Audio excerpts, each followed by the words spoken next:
Hello friends, welcome my YouTube channel Abhiraj Pandey. आज मैं आप सभी के लिए लाया हूँ adjoint and inverse of matrix, यानी किसी मैट्रिक्स का हम एडजॉइंट ज्ञात करके उसका इन्वर्स कैसे ज्ञात करें। तो आइए शुरू करते हैं। मानते हैं हमारे पास कोई मैट्रिक्स ए है जो इस प्रकार है। जो हमारा मैट्रिक्स ए है वो इस प्रकार है। अब हम इसका एडजॉइंट कैसे ज्ञात करें, तो आइए उसके लिए सबसे पहले हम यहाँ पे लिखते हैं for adjoint of matrix A. हम इस मैट्रिक्स का मैट्रिक्स जो हमारा ए है इसका एडजॉइंट ज्ञात करते हैं। तो ज्ञात करने के लिए हम सबसे पहले लिखते हैं A I J is equal to -1 I plus J, और यहाँ पे हो जाता है एम आई जे, जहाँ पे जो आई है वो रो को दर्शाता है और जे जो है वो कॉलम को दर्शाता है। जब हम इसका उपयोग करेंगे तो हमारे पास एक दूसरा मैट्रिक्स सी प्राप्त होगा जो इस प्रकार होगा: capital A11, capital A12, capital A13, capital 21, capital 22, capital A23, capital A31, capital A32 and capital A33। और जब हम इस मैट्रिक्स का जो हमारा सी मैट्रिक्स जो प्राप्त हुआ है, अगर हम इसका डैश ज्ञात करते हैं यानी सी डैश ज्ञात करते हैं, तो जो हमारा रो में है वो कॉलम में कन्वर्ट हो जाता है। तो जो हमारा A11 है A12 हो जाएगा, यहाँ पे A13 हो जाएगा, यहाँ पे A21 हो जाएगा, यहाँ पे A22 हो जाएगा, यहाँ पे A23 हो जाएगा, यहाँ पे A31, A32 एंड A33 हो जाएगा। जो हमारा रो में है वो कॉलम में हो जाएगा, और जो कॉलम में है, जो हमारा कॉलम में है वो हमारा रो में हो जाएगा। तो आइए अब हम ये देखते हैं कि हम सॉरी, ये हमारा हो जाता है एडजॉइंट ऑफ ए। और अब हम इस एडजॉइंट की मदद से हम कैसे इन्वर्स ज्ञात करते हैं वो हम देखते हैं कि हम किसी भी मैट्रिक्स का जो एडजॉइंट होता है उसकी मदद से ए इन्वर्स, मतलब किसी मैट्रिक्स का इन्वर्स कैसे ज्ञात करें। तो आइए देखते हैं। A inverse is equal to हो जाता है हमारा, A inverse is equal to हो जाता है एडजॉइंट ऑफ ए अपॉन में डिटर्मिनेंट ऑफ ए। यानी हम किसी भी मैट्रिक्स का जो एडजॉइंट होता है, जो हमारा एडजॉइंट ज्ञात होता है किसी मैट्रिक्स का, अगर हम उसको किसी उसी के डिटर्मिनेंट से भाग दे दें तो जो हमारा वैल्यू प्राप्त होता है वो हमारा इन्वर्स हो जाता है, उस मैट्रिक्स का इन्वर्स हो जाता है।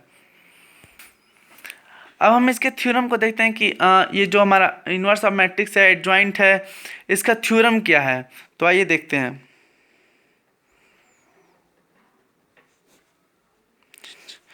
थ्योरम फर्स्ट हमारा ये कहता है कि, पहले लिख लेता हूँ फिर बताता हूँ आपको।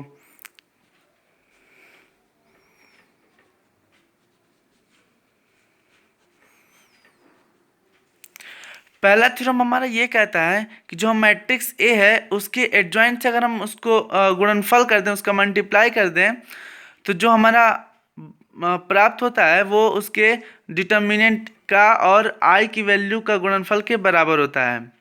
एक बार फिर, मैट्रिक्स जो हमारा ए मैट्रिक्स है उसके एडजॉइंट से अगर हम मल्टीप्लाई करें तो उसके डिटर्मिनेंट और आई की वैल्यू के गुणनफल के बराबर होता है।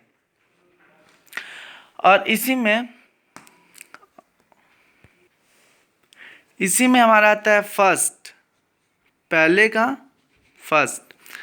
पहला, कि जब हमारा डिटर्मिनेंट की वैल्यू, जब डिटर्मिनेंट ए की वैल्यू जब 0 जाती है तो हमारा जो मैट्रिक्स होता है वो सिंगुलर मैट्रिक्स हो जाता है, सिंगुलर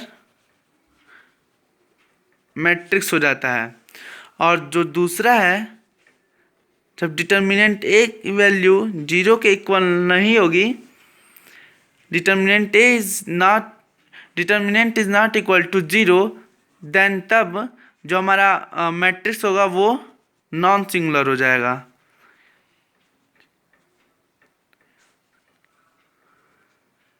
मैट्रिक्स हो जाएगा। आइए एक बार और हम देखते हैं। जो हमारा ए होता है, मैट्रिक्स ए होता है, अगर हम उसके एडजॉइंट से मल्टीप्लाई करें तो डिटर्मिनेंट, उसके डिटर्मिनेंट और आई की वैल्यू के गुणनफल के वो बराबर हो जाता है। अगर डिटर्मिनेंट ए की वैल्यू 0 हो जाती है तो हमारा मैट्रिक्स सिंगुलर हो जाता है, सिंगुलर मैट्रिक्स हो जाता है। और यदि डिटर्मिनेंट ए की वैल्यू 0 नहीं होती है, कोई और अंक हो जाती है, 1 2 3 आ जाती है या और कुछ आ सकती है, तो हमारा जो मैट्रिक्स होता है वो नॉन सिंगुलर मैट्रिक्स हो जाएगा।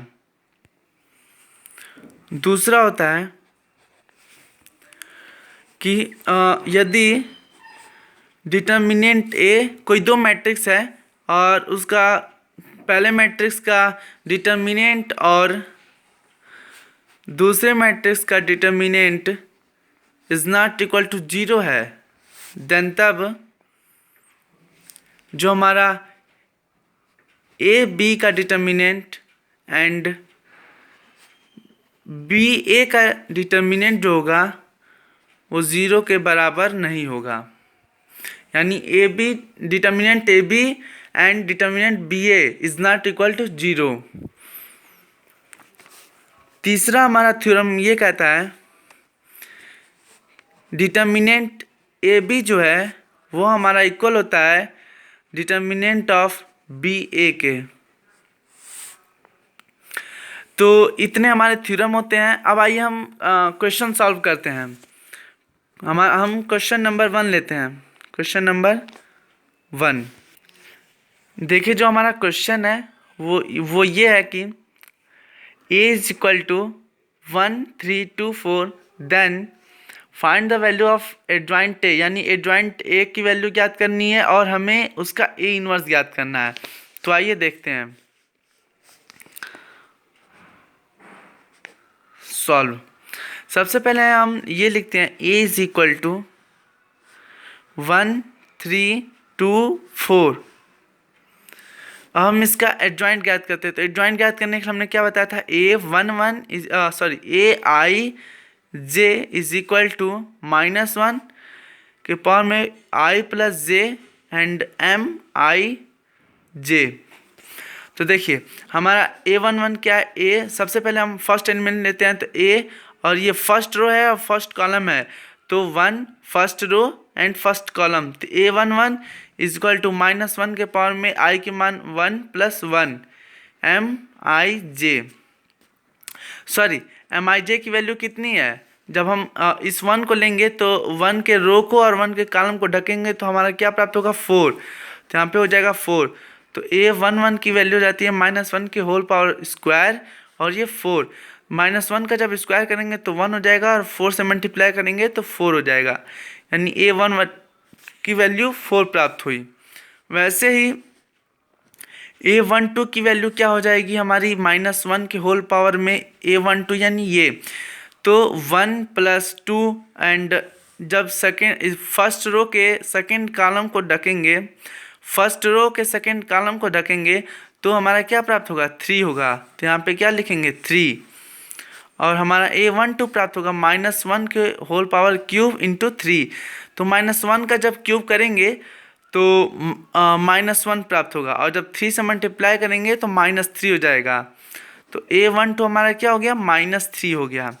इसी प्रकार से a21 को देखेंगे तो a21 ये भी -1 के होल पावर में 2 प्लस 1 इंटू एम आई जे क्या हो जाएगा, a21 को ढकेंगे तो कहाँ गए, ये a21 है, यानी दूसरा रो और फर्स्ट कॉलम को ढकेंगे तो हमारा क्या प्राप्त होगा, 2 होगा। सेकेंड रो फर्स्ट कॉलम को जब ढकेंगे, यानी इसको ढकेंगे तो हमारा क्या प्राप्त हो रहा है, 2। तो यहाँ पे हम लिखेंगे 2, और हमारा a21 प्राप्त हो जाएगा -1 इंटू 2, यानी a21 इक्वल टू -2। इसी प्रकार से a22 की वैल्यू प्राप्त हो जाएगी, 2 2 4 है, यानी -1 के होल पावर में 4 हो जाएगा, और इंटू जब 2 को दूसरे रो के दूसरे कॉलम को ढकेंगे तो हमारा 1 प्राप्त होगा। तो यहाँ पे हो जाएगा 1, और a22 की वैल्यू हो जाएगी हमारी -1 के पावर 4 है तो ये 1 हो जाएगा, और 1 के जब 1 मल्टीप्लाई करेंगे तो 1 हो जाएगा, यानी हमारा क्या प्राप्त हो गया, A11 की वैल्यू 4 प्राप्त हो गई, A12 की वैल्यू -3, A21 की वैल्यू -2 एंड A22 की वैल्यू 1 प्राप्त हो गई। ये हमारी वैल्यू है। अब हमें क्या प्राप्त होता है, हमें हमारे पास एडजॉइंट प्राप्त होता है। सॉरी, पहले हम ये देखते हैं, हमारे पास सी मैट्रिक्स प्राप्त होता है।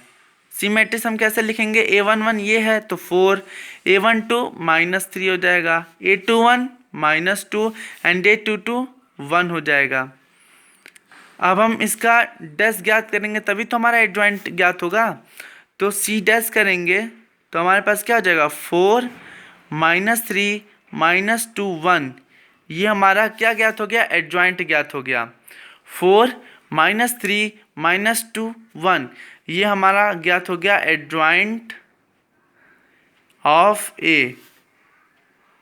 ये हमारा हो गया एडजॉइंट ऑफ ए। इस सी को हम लिख सकते हैं, इसको ए डैश भी लिख सकते हैं हम, तो ये हमारा एडजॉइंट हो गया। या इसको हम ए लिख सकते हैं, ए डी जे ऑफ ए, यानी एडजॉइंट ऑफ ए लिख सकते हैं।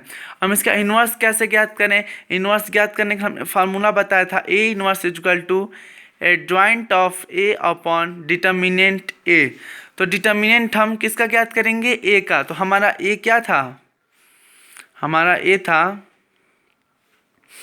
1 3 2 4। ये हमारा ए मैट्रिक्स था। हम इसका डिटर्मिनेंट ज्ञात करेंगे।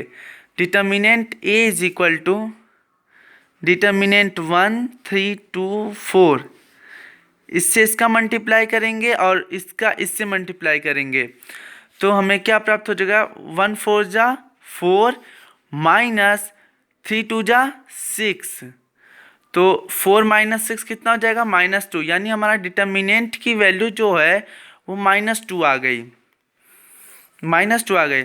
तो अब हम एडजॉइंट ऑफ ए की वैल्यू हमें प्राप्त हो गई, कितना, ये प्राप्त हो गई, और डिटर्मिनेंट ए कितना हो गया, -2। तो जब ए इनवर्स ज्ञात करेंगे तो जो हमारा एडजॉइंट ऑफ ए ज्ञात हुआ है 4 -3 -2 अपॉन 1, इसको हम क्या करेंगे, 1 अपॉन -2 से डिवाइड कर देंगे, -2 से डिवाइड कर देंगे इसको, तो हमारा ये प्राप्त हो जाएगा। और यही हमारा ए इनवर्स की वैल्यू है। ये हमारी ए इनवर्स की वैल्यू हो गई और ये हमारी एडजॉइंट ऑफ ए की वैल्यू है। तो इस प्रकार से हमारा एडजॉइंट कैसे ज्ञात किया जाता है ये हो गया। और हम एडजॉइंट की मदद से ए इनवर्स कैसे ज्ञात करते हैं वो हमने आप सभी को बताया। तो वीडियो यहीं पे ख़त्म होती है। अगर आपको वीडियो पसंद आई तो लाइक कीजिए, कमेंट कीजिए और इसे आवश्यक विद्यार्थियों के पास इसे शेयर कीजिए। जिनको इसकी ज़रूरत है उनके पास आप इसे शेयर कीजिए या अपने दोस्तों को शेयर कीजिए। जय हिंद।